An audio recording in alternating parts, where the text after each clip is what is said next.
Good afternoon, welcome back to lab वाला academy and lab वाला paramedical notes. Myself Shruti Sharma. तो हमारी जो सीरीज चल रही है ब्लड बैंक की, जिसमें हमारा टॉपिक चल रहा है एलो एंटीजन। तो आज हम कोशिश करेंगे कि इस एलो एंटीजन को हम यहाँ पे कंप्लीट कर लें।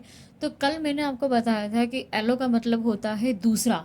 एलो का मतलब होता है कि दूसरा, दूसरे का मतलब होता है कि जब किसी दूसरे का एंटीजन जब आपकी बॉडी के अंदर आता है तो ये कब होता है, ये ट्रांसप्लांटेशन के टाइम होता है। तो ट्रांसप्लांटेशन के टाइम होने वाला ये जो ग्राफ्ट होता है तो उस टाइम ये रिजेक्ट हो जाता है। डिपेंड करता है रेसिपिएंट की बॉडी पे।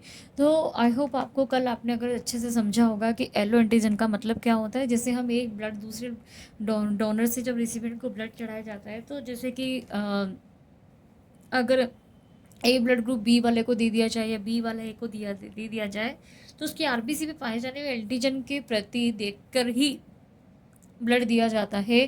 क्योंकि अगर हम सेम अगर ब्लड ग्रुप को ना दे के अगर हम इसे एंटी में देंगे तो एंटीजन एंटीजन एंटीबॉडी की रिएक्शन हमें वहाँ पर देखनी पड़ेगी, जिससे कि डेथ के चांसेस भी हो सकते हैं। तो सेम यही कंडीशन आपके टिश्यू या ऑर्गन या फिर कोई ब्लड या कोई भी ट्रांसफ्यूजन जैसी कंडीशन आपकी बॉडी में होती है, जब किसी डोनर से रिसिपिएंट के अंदर जाती है तो वहाँ पर भी एलो एंटीजन की तरह एक सिस्टम होता है, एक इम्यूनिटी होती है जहाँ पे ये काम किया जाता है।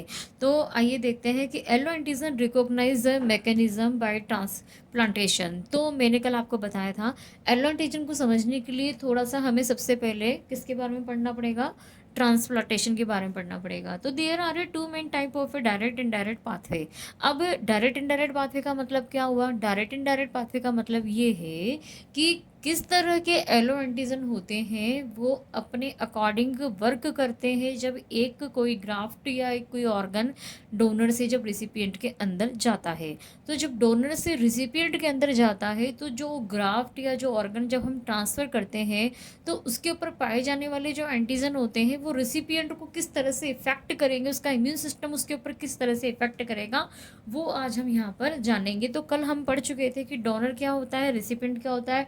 डोनर वो होता है जिसका कि ऑर्गन लिया जाता है ट्रांसप्लांटेशन करने के लिए, और रिसिपिएंट वो होता है जिसके अंदर किया जा रहा है, जिस ह्यूमन के अंदर वो किया जा रहा है, तो वो होता है आपका रिसिपिएंट है।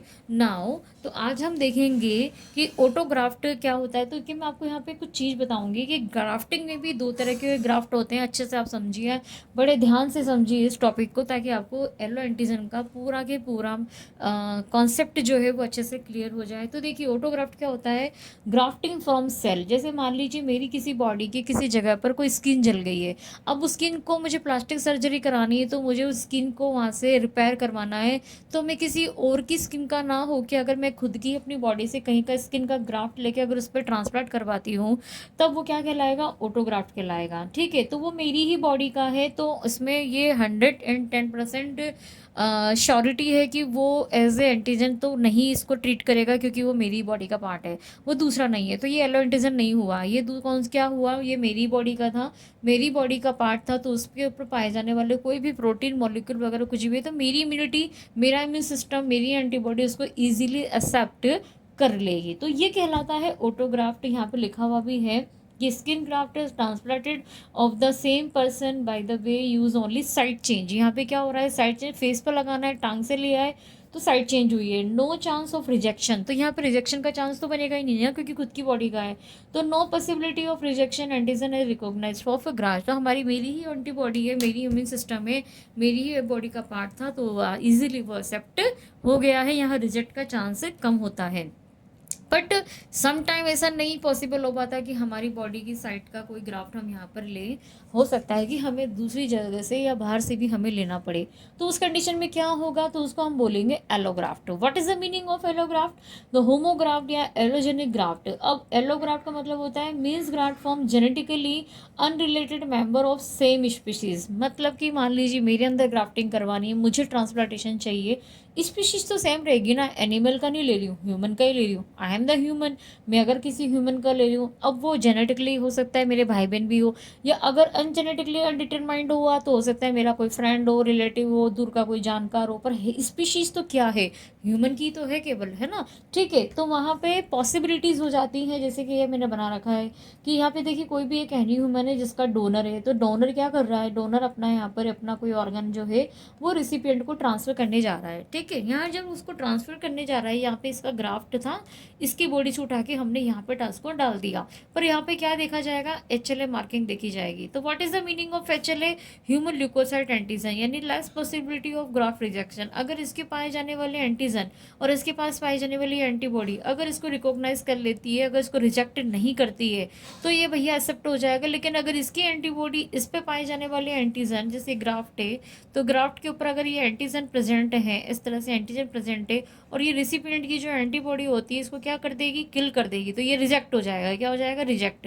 लेकिन अगर ये किल नहीं करती तो ये एक्सेप्ट हो जाता है। ठीक है, स्पीशीज का मतलब क्या है, ह्यूमन टू ह्यूमन। ठीक है, लेकिन अगर ह्यूमन टू एनिमल हो रहा है तो वो एक अलग बात है। ठीक है, तो MSC मेजर हिस्टोकम्पेटिबिलिटी कॉम्प्लेक्स है, ये एलोग्राफ्ट है, होमोग्राफ्ट है, यानी कि सेम स्पीसीज का है, ह्यूमन टू ह्यूमन के बीच में हो रहा है। ठीक है, इसके अलावा जो डोनर ग्राफ्ट होते हैं वो इतने टाइप के होते हैं, एक होता है सेल्फ ग्राफ्ट, एक होता है आइडेंटिकल ट्विन, एक होता है ह्यूमन और एक होता है एनिमल। सेल्फ में क्या होगा, मेरी ही बॉडी का कोई ग्राफ्ट है जो मेरी बॉडी के अंदर लगाया गया है, तो यहाँ पे नो चांस किसका होगा, रिजेक्शन ग्राफ्ट का। आइडेंटिकल ट्विन मतलब कि मेरे अगर किसी भाई बहन से लिया गया है तो यहाँ पे भी रिजेक्शन का चांस क्या हो सकता है, खत्म हो सकता है, क्योंकि ट्विन है, जेनेटिकली डिटरमाइंड है, तो जो आइलो एंटीजन वहाँ पे रिकॉग्नाइज हो जाएंगे। अगर उसके ऑर्गन पर लगे हुए तो मेरे भाई बहन के ऑर्गन का मेरे अंदर ट्रांसप्लांट हो रहा है, तो जेनेटिकली डिटरमाइंड होने की वजह से वो एक्सेप्ट के चांसेस उसमें ज़्यादा हो जाएंगे। लेकिन अगर ह्यूमन अगर सेम स्पीशीज़ का लिया जा रहा है, मेरे किसी रिलेटिव का, अननोन का, फ्रेंड का, किसी का लिया जा रहा है, तो ये एलो कहलाएगा। एलो मतलब मैं हम नहीं जानते वो कौन है, बट उस स्पीशीज़ का अगर ऑर्गन मेरी बॉडी में अगर जा रहा है तो मेरी बॉडी उसके ऊपर कैसे रिएक्ट करेगी ये मुझे भी नहीं पता, लेकिन रिएक्ट करने के बाद अगर वो उसको रिजेक्ट कर देती तो भैया रिजेक्शन के चांस यहाँ पर ज़्यादा हो जाते हैं। यानी एलो एंटीजन को ही क्यों हम यहाँ पर रीड कर रहे हैं, क्योंकि यहाँ पर रिजेक्शन ऑफ जो ग्राफ्ट है उसका चांसेस यहाँ पर क्या हो जाता है, ज़्यादा हो जाता है। और एनिमल डिफरेंट स्पीशीज़ होमोग्राफ्ट अगर एनिमल का ह्यूमन में लगा रहे हैं तो या तो 100% चांस है रिजेक्ट होने के, क्योंकि दूर दूर तक यहाँ तो स्पीशीज़ भी मैच नहीं कर रही है। तो आई होप आपको समझ में आया होगा कि एलो एंटीजन को समझने के लिए ट्रांसप्लांटेशन और ट्रांसप्लांटेशन के साथ यहाँ पे आपको ग्राफ्टिंग के बारे में भी समझना पड़ेगा। देखिए मैंने यहाँ पे और इसको अच्छे से डिस्क्राइब किया है कि देखिए जैसे मान लीजिए यहाँ पे एक ह्यूमन है, यहाँ पे ह्यूमन ए है, ह्यूमन A1 है और ह्यूमन B और जेनेटिकली मॉडिफाइड कोई एनिमल है। अगर मेरा यहाँ स्किन पर कोई ग्राफ्टिंग करनी है तो मेरी केवल साइड चेंज होगी ना, टांग से मैंने उठाया स्किन को, मैंने मेरे यहाँ पे लगा दिया, तो ह्यूमन यहाँ पे क्या हुआ, ये ऑटोग्राफ्ट हुआ। ठीक है, ऑटो। अगर मेरा कोई भाई बहन है, ये वाला ह्यूमन है, ये मेरा कोई भाई या कोई बहन है और मैं इसका ग्राफ्टिंग ले रही हूँ, तो ये क्या हो गया, आइसोग्राफ्ट हो गया, जो कि रिजेक्ट नहीं होगा। अब लेकिन यहाँ पे ह्यूमन ए था, ह्यूमन बी है, अलग अलग ये ह्यूमन है, दूर दूर तक इनका कोई रिलेशन नहीं है, कोई जेनेटिकली डिटरमाइंड नहीं है। इसको अगर इसका लगाया जा रहा है तो मतलब ये है एलोजेनिक, यानी कि सेम ह्यूमन स्पीशीज तो है बट ये एलो है, क्योंकि पहचान का नहीं है ना, दूसरा नहीं है, जेनेटिकली डिटरमाइंड नहीं है, अनोदर ह्यूमन है, सेम स्पीसीज है, ह्यूमन तो है बट, लेकिन ये तो भाई बहन वाला हो गया, ये दूसरा कोई फ्रेंड अगर हो गया, और ये तो पूरा की पूरा एनिमल का ही हमने कोई टिश्यू लिया था जिसको हमने मॉडिफाई करके फिर हम उसको लगा रहे हैं, तो ये जीनोग्राफ्टिंग कहलाती है। तो आई होप आपको समझ में आया होगा यहाँ पर कि अगर सिबलिंग के अगर कोई ऑर्गन लिए जाते हैं तो वो एक्सेप्ट के कंडीशन में जाते हैं, अगर किसी अननोन पर्सन का लिया जाता है तो वो एलो कंडीशन में होता है, एलो एंटीजन में होता है, जो कि फिर तो फाइनली रेसिपिएंट की बॉडी पर ही डिपेंड करता है। हिस्टोकॉम्प्लेमेंटिविटी का मतलब क्या होता है, if a graft and recipient tissue are histocompatible to each other antigenically similar. Histocompatibility का मतलब होता है कि जो ग्राफ्ट के इसके, जैसे मान लीजिए इसका ग्राफ्ट है, डोनर का ग्राफ्ट है, डोनर से रिसिपिएंट में जा रहा है, तो डोनर के ग्राफ्ट पर जो एंटीजन है तो वही सेम एंटीजन रिसिपिएंट के से भी थोड़े बहुत मैच होने चाहिए, उसके ऑर्गन से भी मैच होने चाहिए। अगर वो मैच हो जाते हैं तो हम इसको हिस्टोकॉम्पेटिबल बोलते हैं। इसको हम ऑटोग्राफ्ट, आइसोग्राफ, आज सारे जो अब आप देख लीजिए, अगर ऑटोग्राफ होगा तो हिस्टोकॉम्पेटेबल होगा, क्यों? क्योंकि वो मेरी बॉडी का पार्ट है। आइसोग्राफ्ट है, भाई बहन का है, तो भी वो हिस्टोकॉम्पेटेबल होगा। तो हिस्टोकॉम्पेटेबल कहाँ नहीं होगा? एलो कंडीशन में नहीं होगा, जहाँ पे अदर दो ह्यूमन की बात चल रही होगी, ठीक है। If a graft recipient tissue are histocompatible antigenically and dissimilar, जो डिससिमिलर है तो वो क्या हो जाएगा? Histoincompatible. ये क्या है? हिस्टो कॉम्पेटिबल, ठीक है। तो आप समझ पा रहे होंगे कि हिस्टो कॉम्पेटिबल का मतलब क्या होता है। तो यहाँ पर हिस्टो इनकॉम्पेटिबल में क्या होगा? ग्राफ्ट इज रिजेक्टेड हो जाएगा। किस कंडीशन में? ह्यूमन ए और ह्यूमन बी के बीच में। तो एलोग्राफ्ट एंड जीनोग्राफ्ट भी इसी टाइप से समझा जाता है। अब आती है बात डायरेक्ट पाथवे की। तो मैं आपको ये चीज़ बताना चाहती हूँ यहाँ पर कि एलो ग्रंटीजन को समझने के लिए डायरेक्ट पाथवे इसलिए बताया जा रहा है। देखिए, जब कोई एंटीजन होता है, जैसे कोई भी एंटीजन हुआ, कोई फॉरेन पार्टिकल हुआ, जब वो बॉडी में जाता है तो वहाँ सबसे पहले एंटीजन प्रेजेंटिंग सेल होती है। एंटीजन प्रेजेंटिंग सेल का मतलब है कि इसको ये इनगल्फ करेगी, ये फिर डिग्रेड होगा, डिग्रेड होने के बाद ये एंटीजन उसकी सतह पर चला जाएगा।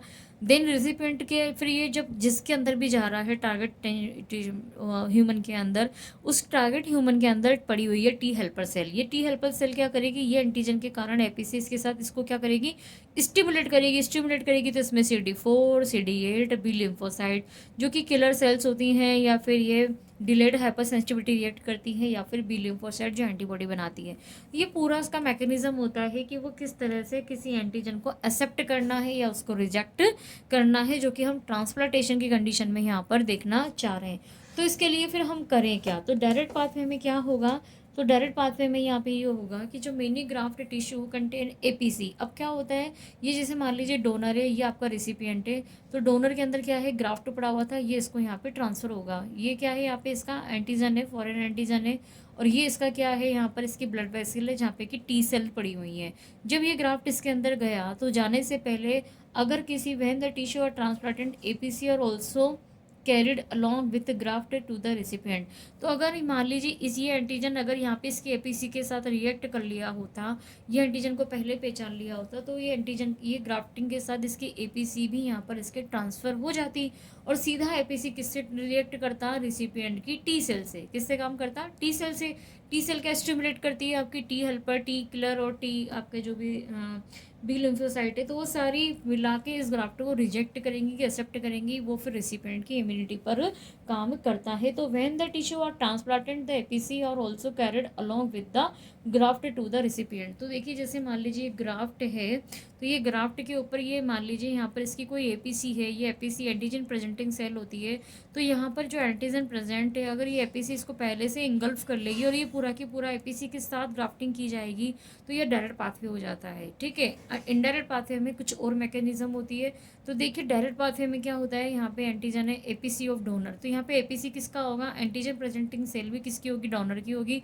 ये दोनों एक साथ जब आप रेसिपिएंट में जब स्टिमुलेट करेंगे, तो यहाँ पर जो रेसिपिएंट का टीएस सोल होगा वो CD4, CD8, CB लिम्फोसाइट यहाँ पर होगी। देखिए, मैंने यहाँ बता रखा है, जैसे कि मान लीजिए ये आपका डोनर है, डोनर की एपीसी है, डोनर का यहाँ पे ग्राफ्टेड टिश्यू है, ये हिस्टोकॉम्पेटिबल है। ये किस में जा रहा है? जब इसको स्टिमुलेट किया जा रहा है, अंदर जा रहा है ये, तो यहाँ पर जो डोनर का जो एपीसी है, डोनर की एपीसी डायरेक्ट किससे काम कर रही है? स्टिमुलेट कर रही है टीएस सेल को। बट इनडायरेक्ट के अंदर क्या होता है कि एपीसी ऑफ रेसिपिएंट, यानी कि यहाँ पर सीधा ग्राफ्ट तो जा रहा है, लेकिन एपीसी किसकी आ गई है? रेसिपिएंट की आ गई है। तो पहले रेसिपिएंट की एपीसी काम करेगी, देन टीएच हेल्पर सेल काम करेगा। लेकिन यहाँ पे तो डायरेक्ट ही हो रहा है। ये क्या है? डोनर की एपीसी है और डोनर का टीएस, ये रिसीवर का टीएस है। लेकिन यहाँ पे यहाँ रेसिपिएंट की एपीसी है और रिसिपिएंट का टीएच है, तो पहले ये एपीसी को पहचानेगा, देन फिर वो टीएस सेल को एक्टिवेट करेगा। तो बेसिकली ये डायरेक्ट इनडायरेक्ट पाथवे का कॉन्सेप्ट है। तो आपको आई होप समझ में आ गया होगा। अगर आपको इस क्लास में दूसरी सेकंड क्लास में एलो एंटीजन के कुछ भी कहीं पे भी दिक्कत है तो मुझे कमेंट कीजिए, मैं इसको और अच्छे से एक्सप्लेन करने की कोशिश करूँगी। तो आज मैं अपनी क्लास यहीं पे ख़त्म करती हूँ। आई होप आपको एलो एंटीजन समझ में आया होगा। एलो एंटीजन में ट्रांसप्लांटेशन के टाइम अगर किसी दूसरे के ऑर्गन या डोनर के ऑर्गन पर कोई एंटीजन प्रेजेंट होते हैं, अगर वो रिसिपिएंट के इम्यूनिटी से या उसके टीएच हेल्पर सेल से अगर वो रिजेक्ट हो कर दिए जाते हैं, किल कर दिए जाते हैं, तो वो एलो एंटीजन कहलाते हैं, क्योंकि वो दूसरा ऑर्गन है, दूसरा टिश्यू है, दूसरा जेनेटिकली डिटरमाइंड वाले पर्सन से आया है, तो वो एलो एंटीजन कहलाता है। तो आप मेरे चैनल को ज़्यादा से ज़्यादा लाइक शेयर सब्सक्राइब कीजिए ताकि आपको नोटिफिकेशन मिलता रहे और इसी तरह हम आपको यहाँ पर वीडियो प्रोवाइड कर सकें। Thank you.